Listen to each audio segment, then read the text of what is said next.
This episode of Fire Code Tech is brought to you by SprintGuard, but more on our sponsor later on in the show. Hello all, welcome to the show. I'm Gus Gagliardi and this is Fire Code Tech. On Fire Code Tech, we interview fire protection professionals from all different careers and backgrounds in order to provide insight and a resource for those in the field. My goal is to help you become a more informed fire protection professional. Fire Code Tech has interviews with engineers and researchers, fire marshals, and insurance professionals, and highlights topics like codes and standards, engineering systems, professional development, and trending topics in the industry. So if you're someone who wants to know more about fire protection or the fascinating stories of those who are in the field, you're in the right place. Hello all, welcome to episode 6 of Fire Code Tech. On this episode of Fire Code Tech, we have Chase Browning.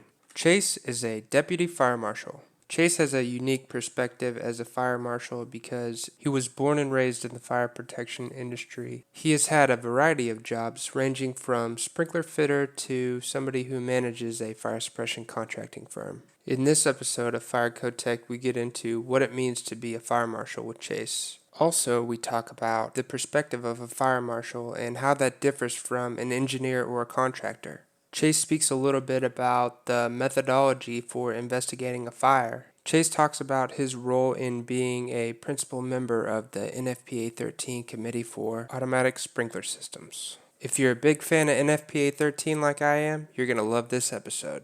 Don't forget to subscribe so you never miss an episode, and follow Fire Code Tech on social media. Let's start the show. Hello, Chase. How's it going today? Welcome to the podcast. Welcome. Well, thank you. Appreciate being here. Awesome. Yeah. Well, I'm excited to get started, and I just wanted to start out with a little bit about your background and how you got into fire protection.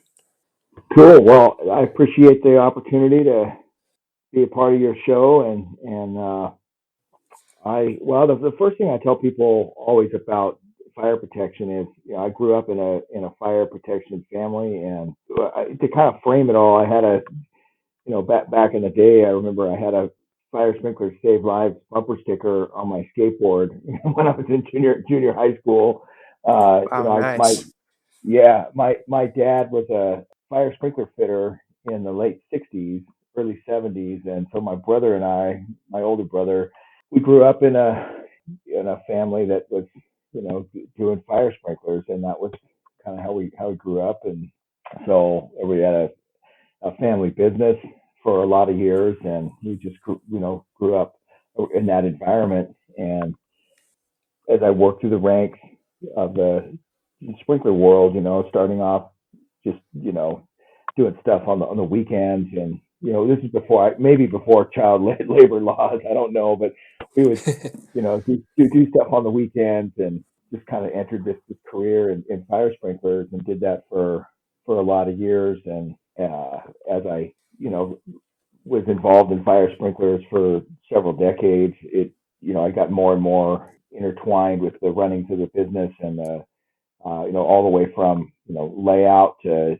estimating and design interface and installation management and just all kinds of stuff, and just fell in love with, became a code nerd, and kind of moved myself through into a job in the fire service doing code enforcement. So kind of went to the other side of the code officials say I left the dark side, and my contractor buddy says I went to the dark side. So it depends on which stakeholder you are.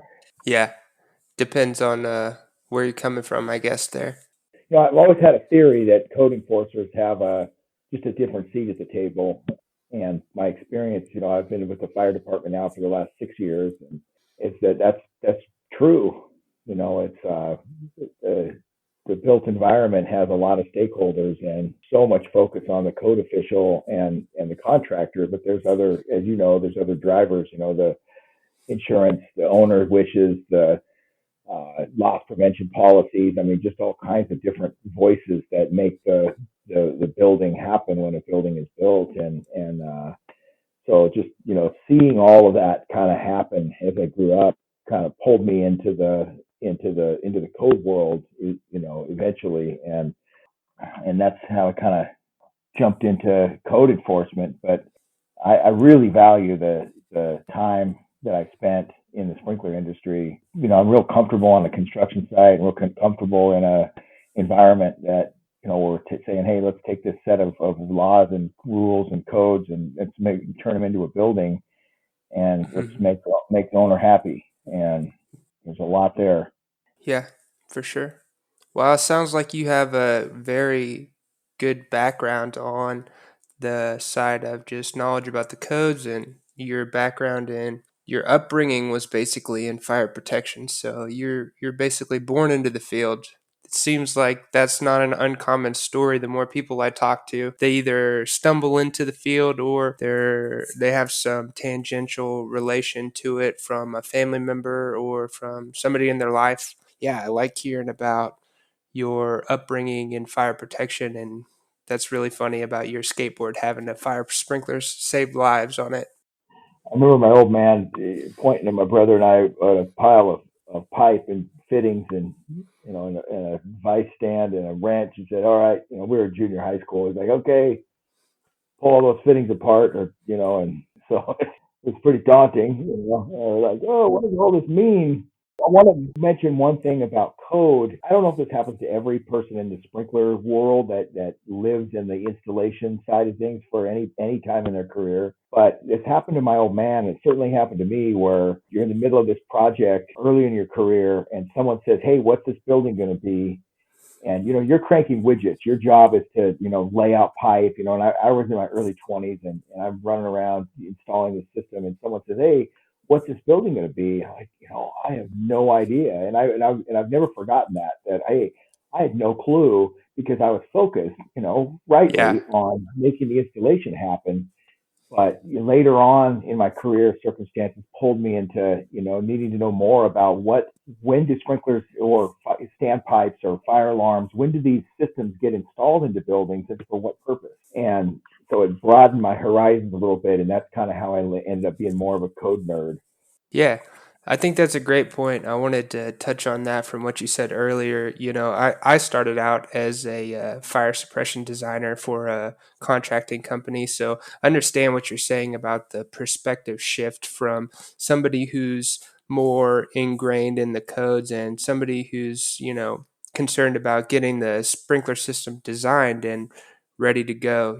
There's a definitely a perspective shift. And I feel like, on one side of the spectrum, you have the person who's installing, who's just worried about putting the system together according to what the plans say and getting the job done. And then, like, as you go to designer, it gets a little bit more broad. You're thinking about the system and why you need the system. And then engineer and fire marshal is like even more of a wide spectrum of what systems, plural, and why do we need these systems, and what is the intent of the use of this building. So that's good stuff. When I was looking at you to be a candidate on the show, I saw that you had a lot of unique certifications and licenses. I just wondered if you could speak a little bit to some of your licenses. I've hadn't seen very many of the ICC certifications before, but yeah, didn't know if you could give me a little bit more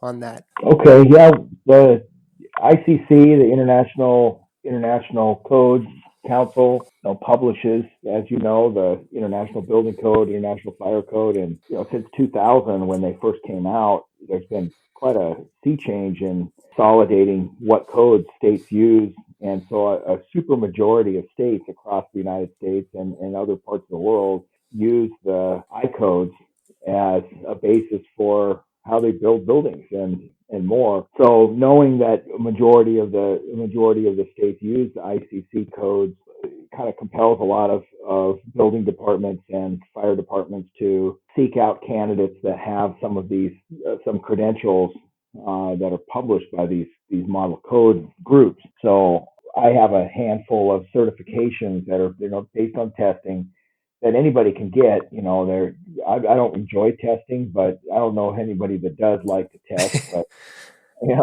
but to get a job in a fire department or a building department, you gotta bring a lot to bear, because it can be pretty competitive. And so I've just started over the years collecting some credentials. The ICC publishes a variety of them.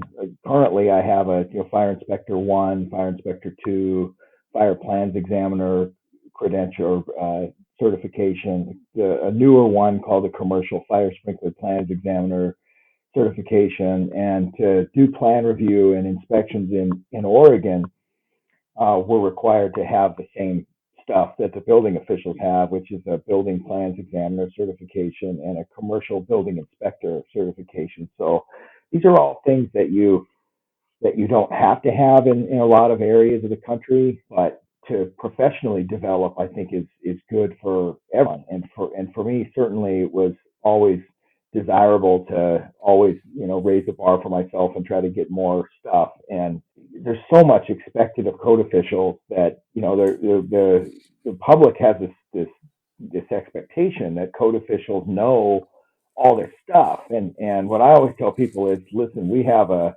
requirement to have access to this information and have a general level of knowledge of it, but to have a sharp expertise on the entire building code and the entire fire code and all the standards that they reference that's a tall order. I always am encouraged when I see code officials striving to get certifications, professional certifications.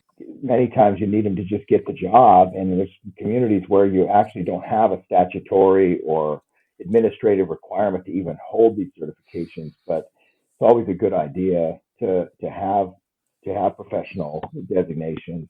I know NFPA has a variety of them. Most of mine are related to the ICC codes, but just a good idea to be able to have a minimum level of requisite knowledge and tested training to be able to do the work that you carry out day to day. Those are all good points. Yeah, it's a very intimidating to have to be knowledgeable about. I mean, just the building code is such a dense document, and then you get into the reference standards and being a subject matter expert in all these different fields. Even somebody who has had a lot of experience. You're probably the exceptional case where you have had a lot of great experience in the construction side of things, and a lot of times the fire marshals don't have that sort of background. So I'm sure that helps you out a lot. But yeah, I definitely understand what you're saying about it's a tall order to be knowledgeable about all these standards and codes.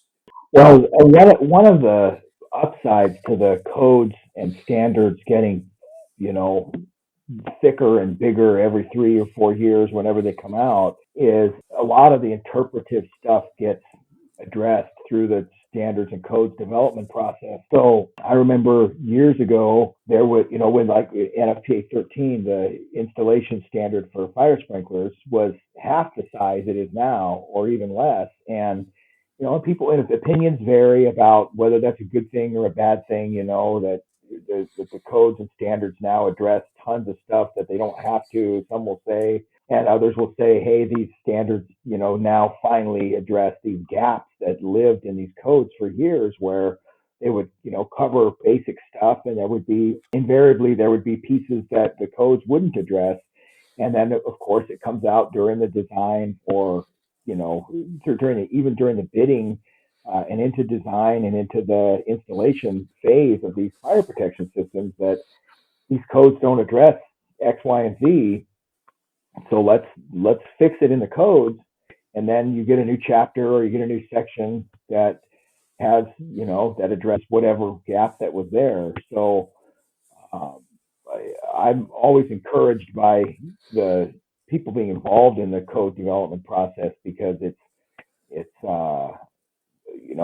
hopefully is a vehicle to deal with the concerns that show up when there's just something missing from the codes and standards. I like that. I think it's a good thing that they keep getting denser and keep explaining more about, the process. There's so many different situations that you could run into with the building, just an infinite amount of ways that you could, construct the same wet pipe sprinkler system.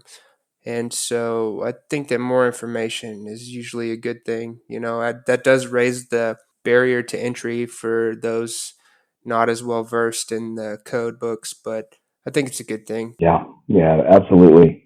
So, I'm not sure who all will listen to this podcast. So I just wanted to ask, from your perspective, what is a fire marshal and what does it mean to be a code enforcer? Well, it's an honor.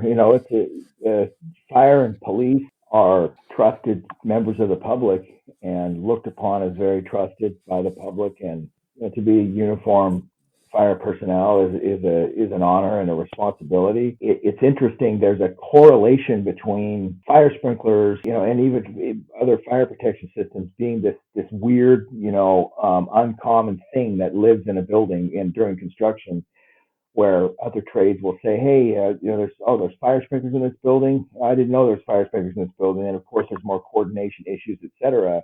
So sprinklers have this like weird, like, oh, sprinklers sometimes live in the building, sometimes they don't, and so there's a silo effect. Well, fire marshals have a very similar. There's a very similar stigmas that live in the fire service world where fire prevention and fire codes are this weird like silo that lives in the fire department where the big thrust of all of the training and the focus of course are on the manual suppression, the operations of the fire department. But a good progressive fire department is going to also value preventing fire and also value making sure that the fire codes are enforced and that systems are installed with a level of care and integrity. And so there definitely is coming from a fire protection background where sprinklers were this extra in the job site, and then moving into the fire service where fire prevention is this extra. It was like not a huge Wow. shift. Yeah, it was not a big shift for me. I was like, oh, okay, I get it. I know what it's like to be at a meeting and it's like a fill-in at the bottom. Like at sprinklers, you're dealing with the schedule, and everybody gets together to talk about the schedule of the project. And there's mechanical, electrical, plumbing, and then there's a write-in at the bottom. What extra is in this building? Oh, somebody handwrites sprinklers in there. Same thing with prevention. Like, oh, we're going to prevent fires too. So interesting correlation there. I will tell you though that I'm always astonished at the care that our line personnel in the fire department take with the public. These guys are and gals are always goofing off in the firehouse, can't take very much seriously. But when the bell rings, when the bell rings, they are there. And it's just why it's such an honor to be involved in public safety because, like my old fire chief would always say, when somebody has a broken sink, they can pick the plumber out of the phone book or Google. When they have a broken lamp, they can call an electrician. But when they have their worst day, they don't get to pick who shows up. They don't get to pick the person that helps them with a vehicle accident, some other tragedy. And so, the fire service, they need to be their best. Man, that's powerful. That's a really interesting take. Yeah, I never thought of it that way. And most fire service personnel are volunteer, and it makes zero difference whether your fire department that shows up to help you is getting paid to do it or volunteer. They have to meet certain levels of skill and training to be able to protect the public at the level they do. And so that environment is, fire codes and prevention all sit inside of that environment. A paramilitary command structure and an environment of lean into helping rather than pulling away from helping. And so I try to carry that with me day to day that, we need to help the applicant move the project forward, not slow them down and nitpick people to death. Yeah, I can fall into that trap as well, reviewing submittals. So yeah, it's about being a part of a team and moving forward, and having constructive comments. If something's really not up to code and really is a problem, sure you got to say something. But if you just don't like the way they did something and it's really in lines of what the standards allow, then you need to just move on. Yeah, I wanted to get into more of on the same line of the what is a fire marshal, I wanted to talk about, it's your job now as a deputy fire marshal, what does your typical day look like? I spend most of my time split between plan reviews for fire protection system and then the associated inspections that come along with those for construction and investigating fires for origin and cause. I can touch on that a little later, but in Oregon, and there's a lot of states that do this, the entire scope of the construction is under the purview of the building department. So, and there's some states, municipalities, et cetera, that have a parallel path where the fire department looks at certain pieces and the building department looks at it, and there's other places where a qualified person looks at it, whether it's building or fire. And in Oregon, like in our community in Southern Oregon, our building official defers the review of the fire protection system over to the fire department, and then we have the required certifications to do that work, but they're not looking over my shoulder when I do the plan review and second guessing or, adding up my math and all that stuff. They're looking at it going, okay, this got reviewed.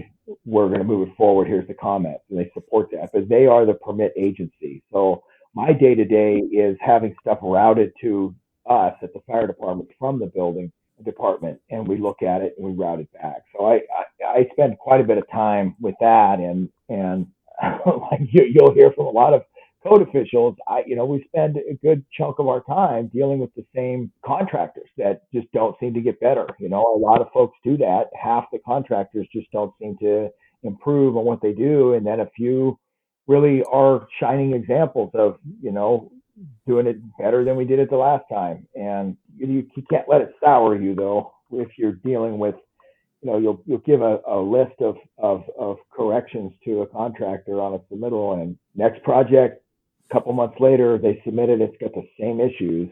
And so my day to day is full of opportunities to be patient and remember that I've been on that side of the table.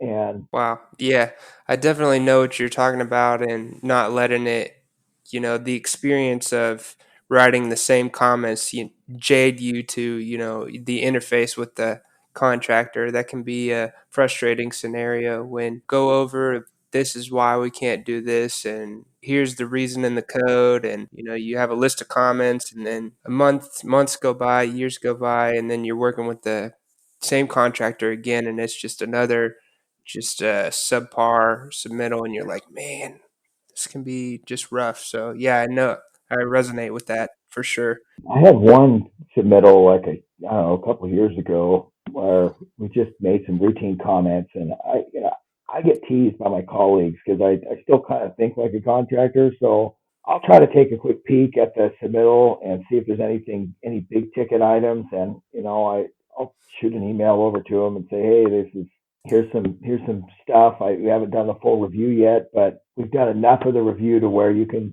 move forward with your fabrication, et cetera, because there's nothing that's going to change the pipe sizing or whatever. And make sure I give them that in writing so that they get protected. We've had them just say, I had one time where they just said, no, we're not going to make that, we're not going to make that change. Man. Yeah, well, my philosophy is if they've got to resubmit a set of plans over any big ticket items, whatever it is, anything that drives them to have to revise the drawing, then I'm more apt to include a bunch of smaller items because it's kind of a courtesy, dorky stuff like a north arrow or something like that, which I may not comment on if there wasn't anything else to revise. I try to be Yeah. pretty tolerant to that stuff. But a lot of experienced designers will appreciate getting everything, even dorky small items, in one list. Here's everything. Yeah. We had one where they said, no, that's not something we're familiar with, so we're going to not do it. Wow. That's pretty wild. Have you had that happen where they just say no? I've had more the situation where it just comes back and they've ignored it, or if you get the high quality institution, they will write a reason why, actually have some code verification or contract document, supplement to show why they didn't do it. But yeah, the more frustrating one is just an omission. and just a resubmission where they didn't address that specific comment. That's pretty crazy. I'm a control freak, so I try to, like, I'll do a preliminary report or whatever, and I'll put it all in like a Word doc, and I'll have it all numbered with references. And the savvy designers will reply back, and respond to each item with, maybe in a different color, and say, hey, all our comments are in blue or something dorky like that, and respond to each one. Yeah, And when I was a contractor, I found that to be smart, because I don't want to go back and forth. I want to get this plan reviewer off my back, and so I'm going to reply to everything and comment on everything and say, revised as noted, da da da da, and provide an answer. But it's incredible how often I'll get back a response that addresses a third of the items, and they do it in one paragraph in a narrative. So I'll yeah, take all those, because I'm a control freak, and I'll go into the Word doc and I'll place their responses in the appropriate spot, and then I'll put my own responses. This needs to be addressed. This needs to be addressed, to try to inspire them to use the inline response approach, because it just makes it less crazy for everybody. Yeah, it gets pretty interesting when you go back and forth. You're into your third revision, and someone's just like, I'm not going to do it. that's pretty crazy. I can't imagine saying that to a code official. Yeah, I mean, when I was in the designer's seat, yeah, I would just want to. It's more work every time that you have to go back and address these comments. So why not do it right the first time and limit the man hours that you have to spend on this whole endeavor? So yeah, I like what you're saying about being organized and responding to the comments efficiently. And another good way I've seen it addressed is just like a list up front of they took all the planned comments and dot dot dot went 1 through 8 or whatever of here's all your stuff addressed. And or when you get a resubmission, they're like, here's what we addressed and changed from last time, but obviously that's the really quality solution, and you're like, wow, these guys have it together. It's strategic too. If you address everything a plan reviewer asks and you resubmit the list, plan reviewer is going to spend the preponderance of their time reviewing the list, and their eyes are not going to be on the revised drawing. They're going to be like, oh, did they address all my comments? If you don't do that, they're going to be looking at the drawing the whole time, and they might find more stuff. So it's just one of those things. It's like, hey, it's just good game to spoon feed the plan reviewer and make it easy. Add extra notes, show your math, explain what you're doing. This is a lesson I learned the hard way. It's no get out of jail free card to say, well, you didn't find this error the first time. Why did you find it the second time? And why am I looking at it now? No, I reviewed it again. I found this the second time I was looking at it, and the comment stands. So that can be a really hard pill to swallow. So, yeah, you definitely want to close these issues out as efficiently and concisely as possible. Yeah, the only reason I'm looking at it again is because there was revisions, and so yeah, it's always interesting. Yeah, you touched on it earlier a little bit, but I wanted to get into more of the fire investigation side of things. Yeah, I'm not real familiar with how that all works. I've taken a look at the NFPA standard for fire investigations, but yeah, I wanted you to go through a little bit of your experience with fire investigations and maybe some of the methodology of investigating a fire in your experience. Well, it's a fascinating subject for sure. I have a certified fire investigator credential, which is a professional designation from the International Association of Arson Investigators. The whole basic concept of the fire investigation, of course, you're going in after a fire has occurred, and you're looking at two things. You're looking for where the fire started, which is the origin of the fire, and you're looking at how it started, which is the cause. And generally, you're going to go in that order. You're going to try to figure out where the fire occurred, or where the ignition source came into contact with some type of fuel. And once that's determined, it's a lot easier to figure out the circumstances associated with how it started. So origin and cause is kind of a phrase that you hear in the investigation world, because that's the thrust of what we do in the investigative fire.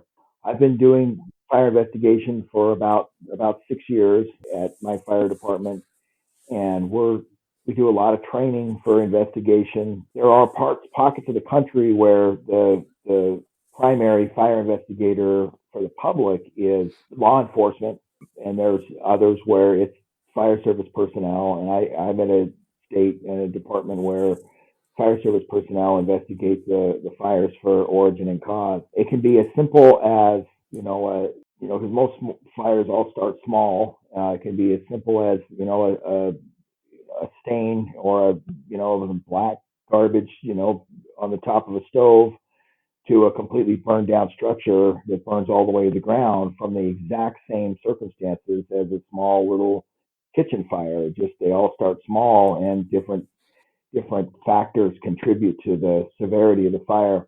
So what we do is we generally are trained to look at the effects that the fire had on the structure, and we use those effects and those observations to try and listen to the story it tells. You see different types of patterns that are left by the fire itself, fire and smoke movement throughout the structure, et cetera, and you use those observations to hone in on where the fire occurred. Sometimes it's the area of the greatest damage, and sometimes it can actually be the area with some of the least damage where the fire started, and the fire just found a easier fuel package it moved into and just starts burning more severe on the other side of the living room. So there's a lot there, and fires are generally classified as either accidental or natural, like lightning, or intentional, which we call incendiary, or unknown. And we basically drop fire investigations to any of those four buckets. It's either accidentally caused or naturally or intentionally caused, and the results can look very similar. You walk into a burnt down structure, there's a lot there. Fire investigation is a real big piece. It's one thing that's really inspiring to me as a code nerd is there's a connection between fire investigation and code development that I certainly was inspired by when it was presented to me that way a number of years ago. That there's so much in the code world focused on keeping the ignition source away from the fuel, keeping the fire from occurring, et cetera. And that gets baked into the codes. But it's the results of the fires that tell us how to do that. We go into the fire and we see where we got it wrong with preventing the fire in a lot of cases. We see where, well, if this circumstance would have been different, it could have prevented the fire. If this extension cord wasn't run under the mat in the walkway where we're walking over it over and over and over again for weeks, months, and years, and that electrical cord gets broken down by all the foot traffic going on top of it, you can walk in as a code official now and look over in a grocery store and say, oh man, that's probably where a fire is going to start someday. If you're a trained investigator, you go, oh man, so there's a connection between codes and investigation that is crucial. That's good stuff. I've always, from schooling with fire protection, I've always, seen the correlation between codes and disasters or fires, and, but I've never looked at it in the light of the positive light of, we are learning from fires, we are learning from, these investigations, and it's actually driving the code further into safety. I guess it's just a fresh perspective for me on that whole process. But yeah, I find that interesting. Well, like the station Nightclub in 2003, where it was a game changer, and we learned so much about human behavior in a tragedy, and this nightclub fire that happens, and everything that could have gone wrong went wrong, and people go, the fire occurs, and smoke fills up the space. It's overcrowded, and people are inebriated, and people start trying to move towards the exits that they came through, and it gets jammed up, and just it almost becomes predictive if certain circumstances exist that you have a problem. And so I heard it said before that the codes are a history book, that we do our best to anticipate the tragedies that can happen, and invariably they do, and we go, well, let's fix it. And it takes years to fix the code. Look at the International Fire Code just now in the 2018 edition, which very few states are using, has a requirement for retrofitting sprinklers into nightclubs that have 300 occupant loads or more. And that's brand new, and that's a direct connection from the Station nightclub fire in 2003. And here it took 15 years Wow. to get that baked into the codes as a minimum level of risk that we will accept as a community. If you adopt that, you're saying, okay, we don't accept a 302 person nightclub without sprinklers in it. It's not an acceptable level of risk for us. And for 15 years, it was. That's really interesting. That's one of the fires we studied in school is the Station nightclub fire. And yeah, it's incredible. There were so many things going wrong for that scenario. The being over occupied, the way the exits were designed, that the pyrotechnics was all just bad form, all it just added up to this terrible event. But it's really interesting to hear you talk about, that code process and, how it looks like to see these things be implemented. I wasn't aware of that little tidbit about, the 2018 IFC and, that change for assembly occupancies. So that's pretty cool. That tragedy is what brought about the current building code requirement for sprinklers in a nightclub over 100 occupants. It was a 300, I believe, before, and since the 2006, I think, I don't remember which cycle it was, but it was a code cycle after that tragedy where the threshold for sprinklers in a nightclub went from 300 down to 100. And that was a result of that. And now you have a retrofit requirement for 300 for existing nightclubs. So this is a space that we're looking at all the time for issues with safety because you have low light levels, you have, delays, you have these group thinking where folks aren't going to be aware of a condition until they see other folks being aware of the condition and all those delays that occur can add up to injuries and fatalities. So it's a fascinating piece. And we learn all of that from the post-mortem or the Monday morning quarterbacking that we do after an event. I want to take a quick break and talk about our sponsor for the episode, SprintGuard. In 2009, Matt Hunsberger, the founder and CEO of SprintGuard, was working as a basketball coach. A soccer ball was kicked in the gym and broke a sprinkler head, causing hundreds of thousands of dollars in damage to a new basketball court flooring due to flooding. Matt and his team at SprintGuard saw this as an opportunity to produce a more robust sprinkler head guard that could prevent costly property losses like this. So what makes SprintGuard different from the other head guards in the industry, you might ask? Other head guards attach directly to the sprinkler head, providing a leverage point that when hit can break the sprinkler and flood the facility. But SprintGuard's products attached to the distribution piping, avoiding any potential damage to the sprinkler head when struck. If you or someone you know has a customer with a high-value asset they want to protect, whether it's in an athletic, retail, or storage occupancy,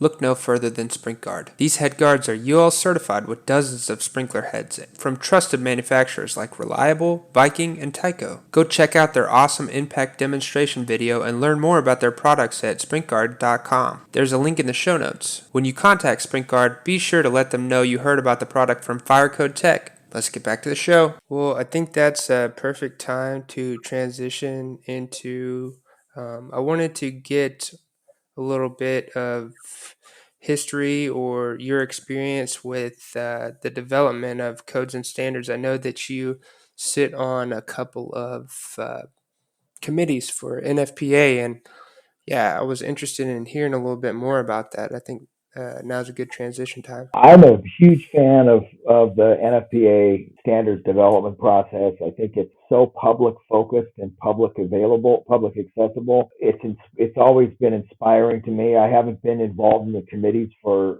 a long time. It's about 5 years. I've been on some of the committees, but I've been involved, affected by this process for many, many years. And a lot of years ago, I tripped up on a project and, skinned my knee on something and got mad that the codes were written poorly. And someone said, "Hey, if you don't like it, change it." show up and change it. So talking about a consensus document, looking at NFPA, 13 for sprinklers or 72 for alarms or the National Electrical Code, NFPA 70, and some of these bigger standards, all of the standards are generally consensus documents. And so, the committees are comprised of stakeholders from the entire spectrum of the built environment. So you have installers, you have code enforcers, you have insurance folks, you have users of the document, so manufacturers. Everyone shows up to these committees, and sure, everyone has their own area of focus and their own agenda, stuff that they want to that helps their particular piece of the puzzle. Nominally, at least, the end result is a consensus document where everyone got their comments in, including the public. So I'm a huge fan of the process, and I always tell folks get involved. Get involved, even if you're not on the committees. Put public inputs in. Send in. It's free. You don't have to have NFPA membership.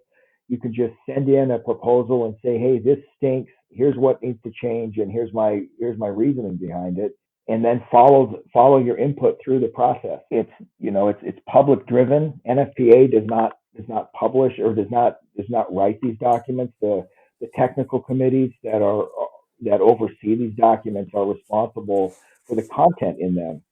There's rules about formatting and style and all of this, but generally the stuff that's in there, the rules in these documents they're born of public input and committee review. So it's an important piece, a little soapbox I get on about that, because there's this myth in the construction world that there's some NFPA dudes or women and men sitting on a cloud somewhere, writing these documents and saying yes, no, and it's not. It's us. It's the public and volunteers that show up and are willing to argue over a semicolon for 30 minutes. You know.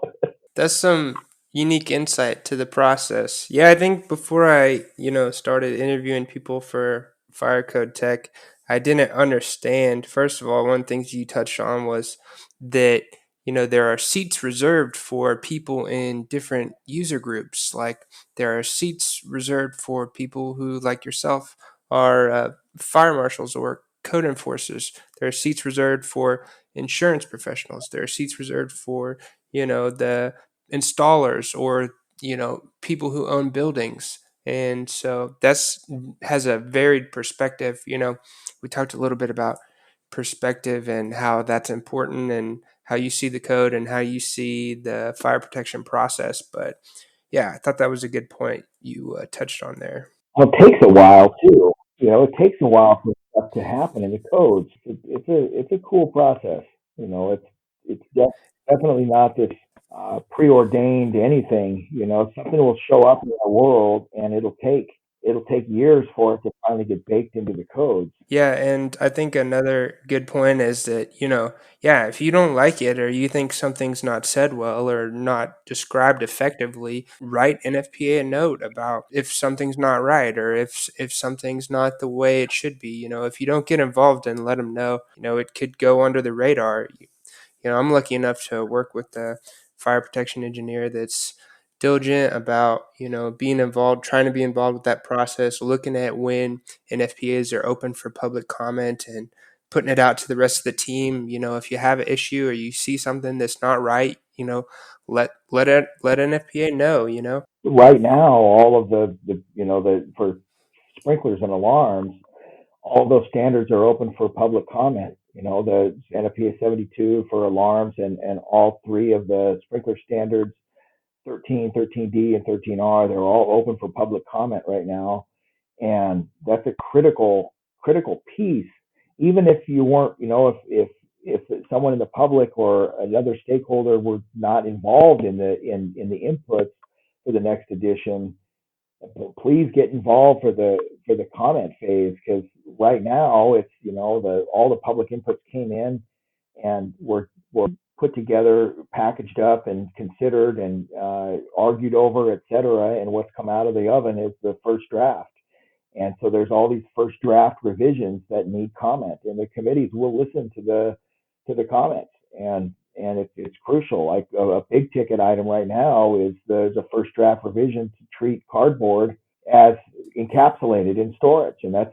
that's going to be that's a big change in the industry if that occurs because of changes in the way cardboard questions about changes in the way cardboard is manufactured now and its tendency to shed water rather than absorb it in some scenarios could be a big ticket change in fire protection. And right now, it's just a maybe. It's just a hey, this is a first draft revision, and depending on the inputs from the public and further discussion by the committee, this could prevail and move forward into the second draft, which will likely end up the 2022 edition of NFPA 13. That's really interesting. Yeah, it would be a huge impact on building owners for warehouses and densities and the classification of the commodities for those type of scenarios with cardboard. I imagine that would throw a wrench into some plans for sure. So that's really interesting to hear you talk about the things developing right now. And I would be remiss to not mention that particular revision is based on, since I dragged you into the weeds on this, it's based on ceiling only protection for control mode and CMSA protection. So it kind of leaves ESFR protection kind of out of the loop, and in-rack protection also wouldn't be affected by this. But the ceiling only for cardboard might change. So it's a interesting. But the point being that the NFA 13 document is not, it's an installation guide, it's an installation standard. Uh, so it's generally focused towards installers, but they're not the primary or the only user of the document. The document is written for the user, and the user could be the insurance rep. It could be the designer, the building owner. It could be the AHJ or the code enforcer. Any AHJ out there, it could be a variety of folks that use the document, and so that's a. I think it's very cool. It's a very cool process, and like any other group, the committee is kind of like any church group or bowling group or anything else. You're going to have some folks that are more vocal and more involved than others on the committee. End of the day, we want everyone involved in the discussion, but not everyone gets as involved. So, you have group dynamics on the committee like you would anywhere else, but generally it's comprised of as we've talked about, a variety of different folks that want the best document possible. I really like hearing about that. Yeah, the more I learn about the process, the more fascinated and just encouraged I am about, the development of these standards. And yeah, just I really like hearing about it because just like you, I'm a code nerd and I spend, most of my days looking through codes and standards, and that's a huge part of my job. So I like hearing about it. See something broken, I always tell folks write it down and let's fix it because I spent years when I saw something in the code, even if it was broken, I thought, okay, it's supposed to be that way. It's supposed to be broken because the folks on the cloud writing the document, wanted it that way. But there's a human aspect to this volunteer consensus-based document development where mistakes are made. There's some stuff. There's some issues. Like if you, for example, if you look at the 2019 edition of PA 13 with this major reorg that happened, if you go to spot, it'll tell you to protect, exterior projections over 2 feet, and in another part of the document, it's 4 feet. And so there's conflicts and mistakes that can live in these documents. It requires all of the users and the code nerds that are seeing it to, hey, write it down and throw in an input, and it'll get fixed. Yep, it takes these people who are very detail oriented to go through these documents with a fine tooth comb, and it's a lot for anybody to take in. So I really like this codes and standards development that we're getting into. So I just wanted to, we've covered it pretty well, but I just wanted to get your input as somebody who is involved with, one of the most major NFPA documents, and it was one of the principal members of one of these standards. what does this process can you give me like a breakdown of like start to finish what this process kind of looks like, or maybe a high level overview of that? Sure. Well, a high level overview, someone sees something missing, someone from the public, or something that needs to get fixed in the document, or something missing or wrong or whatever, and they submit a public input. You can go to NFPA's website and click on the next edition tab of any of the documents, and if it's open for input, submit your input. So someone can submit a suggestion through a public input, and then generally at some point the committee will get together physically or virtually and review all of the public inputs and publish all of those, the results of the discussions on those inputs, into a first draft revision of that document. And that first draft revision is basically a composite of all of the changes that the public wants as processed by the committees. Some of the changes get rejected, some of them get accepted. The committee's supposed to substantiate all of its actions. So we reject your idea based on this merit, or we accept it based on this. And that all gets pulled together into one big monster draft of the document. And then it gets sent back out to the public for comment, and then the public can take all of that and say, okay, well, I don't like that you rejected this, and I don't like your substantiation of why you rejected it and misses the point, etc. And then the committee gets together again and takes all that public input, or that public comment rather, and does another examination of the document. Okay, did we get it right? Let's rethink this action we took last year on our first swing at this, based on this scolding from the public or whatever it was, this comment that we said, hey, you guys didn't address the real concern, or you fixed the wrong problem based on our input. And then the committee packages that up and moves it forward to another step in the process. And that's assuming the document receives comments, which a big document like 13 is going to receive comments. Then it goes to another phase, which is it basically gets adopted by the Standards Council unless there's more concern over the committee's actions or the way that the final draft looks. And the public or any interested party can do a final step, which I think is important, where they basically make a final swing at making an additional modification. And this is gets very technical, but these are start with a thing called a notice of an intent to make a motion, and they say, okay, I sent you my public input, and then I commented on your first draft of that input, and I still don't like what the committee did for the second draft on this particular topic. So now I'm going to make a motion to talk about this a final time on the floor of the NFPA conference and expo. Then the document basically comes up to be accepted by the membership at the conference. And and I think it's important. It's an important final hearing of this concern, and it happens at the whatever NFPA conference that this document's going to be finalized at in a 3-year cycle. Like I believe next year in 2021, the NFPA 13 will be on the floor for this part of this aspect of the process, and then it goes through that final kicking of the can on the floor of these different topics. And then if the interested party still is not interested in what happened with their motion, they can appeal to the Standards Council, and the Standards Council will have the final say on what happens with this concern. That's kind of the way the process works all the way through. And then at the end of all of this, the Standards Council basically moves it forward for publication after all of these different layers of what I think are consensus process. And it's very, very cool. It's very hard for anyone to say, hey, man, this sure got, I got bullied, or I never got a chance to speak my piece. I have never heard it compiled like that, but that was really great stuff. I'm glad that you got to speak about that. Yeah. So I think that I wanted to kind of end with a professional development question, or just always like to try to get input from the people I talk to about different resources or things that they might suggest for professionals. So yeah, I just wanted to ask, do you have anything that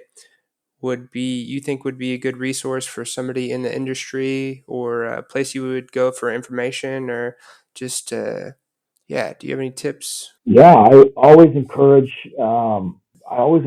folks to get involved. For me, I was always try to just stay involved with stuff, whatever your role is.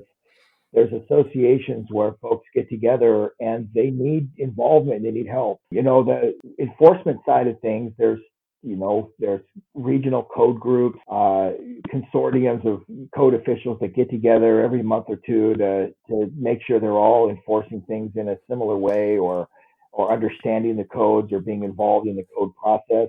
For contractors, there's the different trade associations. I know with sprinklers, there's the National Fire Sprinkler Association and the American Fire Sprinkler Association. And these groups have regional, state, and other, chapters that people can get involved in.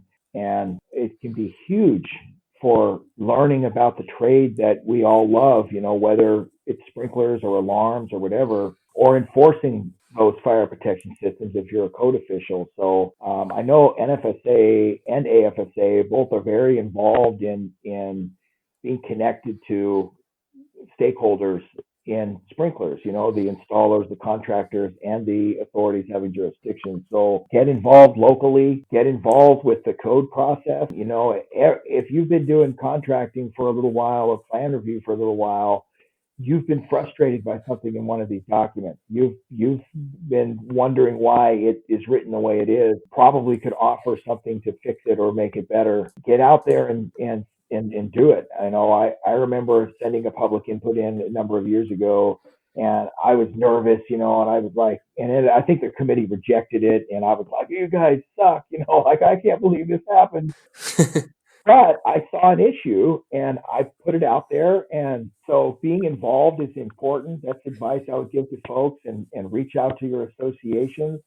Look online for opportunities to, I know that some of the social media environments out there have groups now where you can ask questions. There's design groups, inspection, testing, and maintenance groups, contractor, installer groups, and you can troll them. You can go in there and you can be a member of them seriously, and just read what people are, read the conversations about how people are addressing code issues. And if when back in the day in the 80s and 90s, I would have loved to have those kind of resources available where you can watch conversations about code. That's pretty sweet. That's all good information. Yeah, I think some good points you touched on was, NFSA and AFSA and AFAA is the one for fire alarms, but these communities have good resources for fire protection professionals. A lot of instances, if you sign up for membership, you get access to videos or certain types of training. So these are all good places to look for information about fire protection, and just a place to go learn if you do have that passion for fire protection. So I think that's a great point. And networking. You can network with other folks that are using the codes and standards. Well, Chase, I want to be mindful of your time. I didn't get to all the questions I wanted to ask you, but I sure appreciate you coming on the podcast, and I just want to say thanks. Yeah, you were welcome, and thanks for doing this. Always inspired to see folks out there, bringing people together and talking about dorky code stuff. It's cool. I'm all about it. I'm a code nerd just like you. Thanks for listening, everybody. Be sure to share the episode with a friend if you enjoyed it. Don't forget that fire protection and life safety is serious business. The views and opinions expressed on this podcast are by no means a professional consultation or a codes and standards interpretation. Be sure to contact a licensed professional if you are getting involved with fire protection and or life safety. Thanks again, and we'll see you next time.